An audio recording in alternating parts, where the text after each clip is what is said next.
السلام علیکم ورحمۃ اللہ وبرکاتہ۔ نحمدہ ونصلی ونسلم علی رسولہ الکریم، اما بعد۔ آج ہم سمجھیں گے کہ قرآن پاک کے بندہ مومن پر 5 حقوق ہیں۔ وہ کون کون سے حقوق ہیں کہ جن کو ہم اگر ادا نہیں کرتے تو قرآن کا ہمارے اوپر حق واجب رہتا ہے۔ سب سے پہلا یہ کہ اس پر ایمان لانا۔ الحمدللہ کہ مسلمان ہونے کے ناطے ہمارا یہ ایمان ہے کہ یہ اللہ کی کتاب ہے۔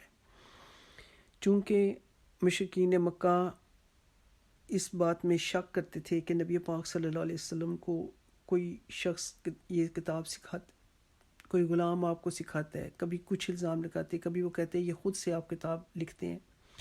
اس وجہ سے پہلے نمبر پر اس کا جو حق ہے ہمارے اوپر کہ ہم نے اس کے اوپر ایمان رکھنا ہے، یہ کہ کتاب اللہ کی طرف سے نازل ہوئی اور جیسی اللہ نے نازل فرمائی نبی پاک صلی اللہ علیہ وسلم نے امت کو ویسی کی ویسی یہ کتاب پہنچائی۔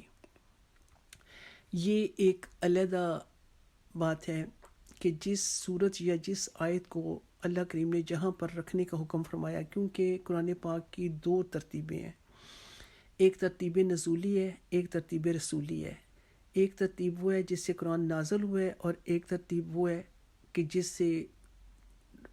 جس صورت یا آیت کو اللہ کریم نے جہاں رکھنے کا حکم دیا، نبی پاک صلی اللہ علیہ وسلم کو اپنے صحابہ کرام کو اس صورت اور اس آیت کو وہاں رکھنے کا ارشاد فرمایا۔ اس کو شریعت کی اصطلاح میں نبی پاک صلی اللہ علیہ وسلم کے توقیفی امور کہا جاتا ہے، کیونکہ نزول کے اعتبار سے بعض صورتیں ایسی ہیں جو بعد میں نازل ہوئی ہیں، جیسے سورہ فاتحہ 5ویں نمبر پر نازل ہوئی ہے، لیکن قرآن پاک میں اس کو پہلے نمبر پر رکھا گیا۔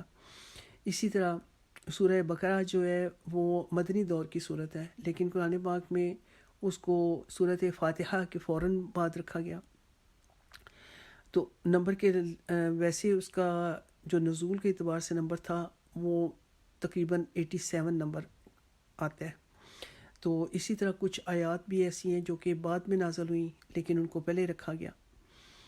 تو یہ تمام کی تمام جو ترتیب ہمارے سامنے ہے، یہ اللہ کریم کے حکم سے نبی پاک صلی اللہ علیہ وسلم کے توقیفی امور سے کہلاتی ہے، اور آپ کے ارشاد فرمانے سے کہ جو اللہ کا حکم تھا ان صورتوں اور آیتوں کو وہاں پر رکھا گیا۔ اس کے بعد دوسرا، اس کو سمجھنا۔ اب سمجھنے میں سب سے پہلے نمبر پر تجوید آتی ہے، کیونکہ عربی ہماری مادری زبان نہیں ہے، ہم اجمی لوگوں کی جو کہ غیر عرب ہیں، تو ہم نے اس کو سمجھنا ہے، کیونکہ اردو یا انگلش یا کسی اور زبان کے الفاظ اگر موٹے نکل آئیں، باریک نکل آئیں گے ادائیگی میں، ان کا معنی پہ کوئی فرق نہیں پڑتا، اور ان کے پر غلط ادا کرنے میں کوئی گناہ ثواب کا چونکہ کوئی سوال نہیں ہے۔ لیکن قرآن پاک جو ہے اس کے ہر حرف کو اس کے مخرج سے ادا کرنا، کہ اس کے حرف کے نکلنے کی جگہ کیا ہے، اس کو موٹا پڑھا جائے گا یا باریک پڑھا جائے گا، اس لفظ کو لمبا کھینچ کر پڑھا جائے گا یا چھوٹا کھینچ کر پڑھا جائے گا، یہ ساری کی ساری جو ہے قواعد وہ تجوید کہلاتی ہے، اس کو سمجھنا۔ نمبر 2، تجوید کے ساتھ پڑھنے کے ساتھ ساتھ اس کا ترجمہ پڑھنا۔ حالی ترجمہ جب انسان پڑھتا ہے تو اس کو بسا اوقات کیا بلکہ اکثر اوقات اس کو سمجھ نہیں آتی کہ اس حکم کا کیا مطلب بنتا ہے، یا اس آیت کا کیا مطلب بنتا ہے، اس میں کیا واقعہ پوشیدہ ہے، اس کا شان نزول کیا ہے، یا کن حالات میں یہ آیت جو ہے وہ نازل ہوئی ہے، جب تک کہ ہم تفسیر نہیں پڑھتے۔ قرآن پاک کا دوسرا حق ہمارے اوپر اس کو سمجھنا ہے۔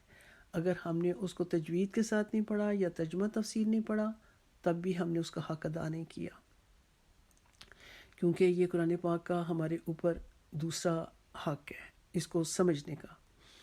تیسرے نمبر پہ اس کا حق تلاوت کا آتا ہے، کہ جب ہم نے یہ سمجھ لیا کتاب کو پڑھنے کے لیے ہم نے تجوید سیکھی ہے، اپنا وقت نکالنے کے لیے ہم نے ترجمہ تفسیر پڑھنا ہے، تو اب ہم نے اس کی تلاوت کرنی ہے، یکسوئی کے ساتھ اس کی ادب کے ساتھ تلاوت کرنا، ترجمہ تفسیر بھی پڑھنا، یہ قرآن پاک کا ہمارے اوپر حق ہے، اور اگر ہم یہ حق ادا نہیں کرتے، تھوڑا پڑھیں یا زیادہ پڑھیں، لیکن کوشش ہونی چاہیے کہ انسان بندہ مومن جو ہے وہ قرآن پاک کے ساتھ اپنا تعلق جوڑ کر رکھے، اور ان کے لیے اپنا وقت نکالے۔ کچھ چیزیں وہ ہیں کہ جو نبی پاک صلی اللہ علیہ وسلم نے ان کو رات کے اوقات میں کرنے کا، جیسے کہ سورہ ملک ہے، سورہ واقعہ ہے، سورہ سجدہ ہے، ان کو رات میں پڑھنے کا حکم دیا۔ لیکن اس کا مطلب یہ نہیں ہے کہ اگر رات میں کوئی کرنا بھول گیا، پڑھنا بھول گیا یا نہ کر سکا، کسی وجہ سے نہ کر سکا، تو پھر ہمارا جو رات کا وظیفہ ہے اس کو اگر دوسرے دن صبح کے وقت میں ظہر سے پہلے ادا کرے گا تو اس کا گویا اس نے وہ اپنا جو وظیفہ تھا وہ رات میں اس کا ادا کرنا لکھا جائے گا۔ گو کہ دن کے بعد میں بھی وہ ظہر کے بعد بھی وہ پڑھ سکتا ہے، لیکن جو اس کا وہ فوت شدہ وظیفہ ہے جو وہ اس کرنے کا عادی تھا، اگر وہ بھول گیا تو پھر وہ دوسرے دن صبح ظہر سے پہلے ادا کرے تو گویا وہ ایسا ہوگا جیسے اس نے رات ہی میں اس کو پڑھا۔ یہ بھی ایک ہمارے مسلمانوں کے لیے ایک بڑی سہولت ہے کہ اللہ کریم نے ان چیزوں کے لیے ایک وقت معین نہیں کیا نفلی عبادات کے لیے، جیسے بھی چاہے انسان کر سکتا ہے، لیکن افضل طریقہ وہ ہے کہ جو نبی پاک صلی اللہ علیہ وسلم سے مسنون ہے، تو اس میں کرنے میں ہمیں سنت کا ثواب بھی ملتا ہے انشاءاللہ۔ اس کے بعد چوتھا، اس پر عمل کرنا، کہ قرآن تو پڑھ لیا، سمجھ لیا کہ اس آیت کا، اس صورت کا کیا مطلب ہے، لیکن اب ہم اس پر عمل کتنا کر رہے ہیں۔ نماز کا حکم آیا ہے، یا قرآن پڑھنے کا حکم آیا ہے، یا بے حیائی سے بچنے کا حکم آیا ہے، یا اور کسی چیز کا حکم آیا ہے، تو قرآن پڑھ کر بھی، سمجھ کر بھی اگر ہم ان پر عمل نہیں کر رہے تو گویا ہم اس کے اس حق کو بھی ضائع کر رہے ہیں، ہم اس کا حق ادا نہیں کر رہے۔ تو یہ ہمارا قرآن پاک کا ہمارے اوپر چوتھا حق ہے۔ پانچواں، اس کو دوسروں تک پہنچانا، اپنے پڑھے کو، اپنے سمجھ لینے کو فقط کافی نہ جانے، یہ سمجھے کہ نبی پاک صلی اللہ علیہ وسلم کی حدیث پاک ہے، بلغوا انی لو آیا، کہ پہنچا دو ہاں میری طرف سے ایک آیت ہو، کہ وہ ان جو تمہیں آ چکا جو دوسروں کے لیے نافع بخش ہو، اگرچہ وہ دنیا کا بھی علم ہو تو اس کو دوسروں تک ضرور پہنچانا چاہیے۔ اور یہ تو دین کی بات ہے کہ جب ہم اس کو دوسروں تک پہنچاتے ہیں تو اکثر ایسا ہوتا ہے، بسا اوقات ایسا ہوتا ہے، ایک حدیث پاک کے مفہوم کے مطابق کہ جو سننے والا ہے وہ بیان کرنے والے سے زیادہ عمل کرنے والا ہو سکتا ہے۔ تو اور دوسری یہ کہ جب ہمارے اس تک بات کرنے میں اچھی بات کو جب وہ نیک عمل کرے گا تو اللہ کریم انشاءاللہ اس کے نیک عمل میں اس کو بھی پورا ثواب دیں گے، اور اس کے ثواب میں ہمارا بھی حصہ رکھا جائے گا۔ تو یہ قرآن کا ہمارے اوپر پانچواں حق ہے، جو کہ بندہ مومن پر اس کے 5 حقوق ہیں۔ دوبارہ دہراؤں گی۔ پہلا، اس کے اوپر ایمان لانا۔ دوسرا، اس کو سمجھنا، یعنی کہ تجوید کے ساتھ پڑھنا اور ترجمہ تفسیر پڑھنا۔ تیسرا، اس کی تلاوت کرنا، یعنی کہ سمجھ کر تلاوت کرنا، کہ تجوید کے ساتھ پڑھے اور پھر ترجمہ تفسیر بھی پڑھے۔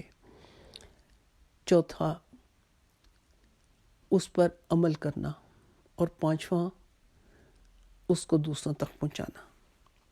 تو اب ان میں سے ہم خود اپنا جائزہ لے لیں کہ ہم قرآن کے کتنے حقوق کو ادا کر رہے ہیں۔ صرف اس کو اللہ کی کتاب مان رہے ہیں، صرف ایک حق اس کا ادا کریں کہ اس کے اوپر ایمان لے کے آئے ہیں۔ دوسرے جو باقی 4 حقوق ہیں ان میں سے ہم نے کتنے حق ادا کیے ہیں۔ ہم ہر روز اپنا وہ جو دنیا کا جانے کا وقت ہے اس سے پہلے اپنے آپ کا خود جائزہ لے لیں کہ ہم دنیا کی 24 گھنٹوں میں سے آخرت کے لیے کتنا وقت نکال رہے ہیں، دین کے لیے کتنا وقت نکال رہے ہیں، قرآن کے لیے کتنا وقت نکال رہے ہیں۔ کیا ہم نے اس کو ایک سجا بنا کر، کور چڑھا کر اس کو ہم نے ایک الماری کے تاقچے میں رکھ دیا کہ دلہن کے رخصتی ہو رہی ہو تو اس کے اوپر ایک شخص قرآن لے کر کھڑا ہو جائے کہ دلہن اس کے سائے کے نیچے سے گزاری جائے۔ ساری زندگی اگر قرآن نہ پڑھا نہ کھولا تو کیا سایہ اس کی کیا کفایت کرے گا۔ یہ ساری چیزیں جو ہیں یہ ہمارے آج سوچنے کی ہیں. اللہ ہمیں ان باتوں کو سوچنے والا بنائے کہ کل کو قرآن کریم اللہ کے حضور میں ہماری سفارش کرے، نہ کہ ہمارے خلاف شکایت کرے. اللہ سے دعا ہے کہ مجھے اور آپ کو، نبی پاک صلی اللہ علیہ وسلم کی ساری امت کو قرآن پاک کے حقوق کو ادا کرنے کی اور دین کے لیے وقت نکالنے کی، دین کو سیکھنے سمجھنے کی، اس پر عمل کرنے کی، دوسروں تک پہنچانے کی توفیق کو آسان فرما دے، قبول فرما لے، بخشش کا باعث بنا دے. آمین ثم آمین. اللہم صلی علی محمد وعلی آل محمد وبارک وسلم. سبحانک اللہم وبحمدک اشہد ان لا الہ الا انت نستغفرک ونتوب الیک. السلام علیکم ورحمۃ اللہ وبرکاتہ.